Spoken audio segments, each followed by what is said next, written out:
मेळघाटातील आदिवासी बांधवांसाठी होळी सण अत्यंत महत्त्वाचा असतो, परंतु याच होळी सणाला मेळघाटामधील उच्च शिक्षित तरुण जे आहेत ते अमरावतीच्या जिल्हाधिकारी कार्यालयासमोर आंदोलनाला बसले आहेत।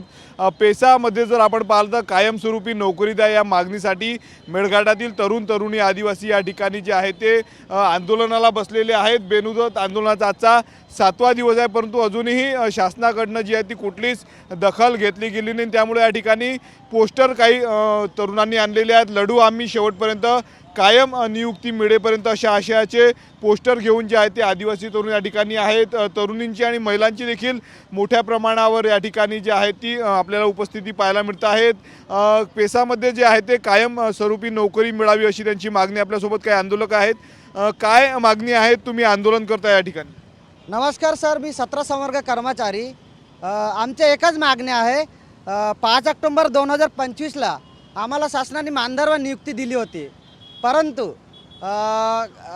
काही दिवसानंतर म्हणजे 6 ऑक्टोबर 2025ला सर्वोच्च न्यायालयाने स्पष्टपणे सांगितलं की जे लोक पेसा क्षेत्रातील आहे त्यांची निवड गुणवत्ता प्रक्रियेद्वारा त्यांना नियुक्ती देण्यात यावी, परंतु आतापर्यंत आम्हाला नियुक्ती मिळाली नाही। या गोष्टीला कमीत कमी सर्वोच्च न्यायालयाचं सर्वोच्च न्यायालयाचा निर्णय येऊन 5 ते 6 महिने होऊन राहिले, परंतु आतापर्यंत काही हालचाली दिसल्या नाही।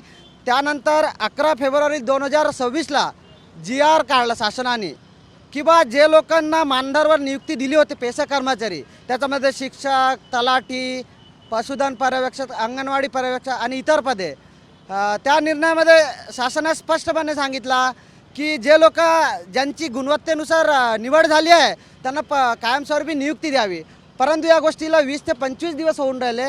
आम्ही वारंवार सूचना देऊनही कुठल्याही विभागाला व्यवस्थित ते लोक उत्तर देत नाही आणि त्यांचं म्हणणं आहे की आम्ही करून राहिलो, पण सर 20 ते 25 दिवस खूप होते। जर मार्ग निघाला नाही तर काय भूमिका आहे? तर आमचा मार्ग निघालेला नाही तर आम्ही 27 फेब्रुवारीपासून कंटिन्यूमध्ये आमरण उपोषणाला बसलेलो आहोत। आमचा मार्ग निघाले नाही तर आम्ही हे जे आंदोलन आहे अधिक तीव्र स्वरूपात आम्ही करणार आहोत। तोडगा निघाला नाही तर आंदोलन तीव्र स्वरूपाचं करू असा इशारा जो आहे तो या आंदोलनकर्त्यांनी दिलेला आहे। कॅमेरामन अनिकेत दहातोंडेसह मी स्वप्नील उमप, TV9 मराठी, अमरावती।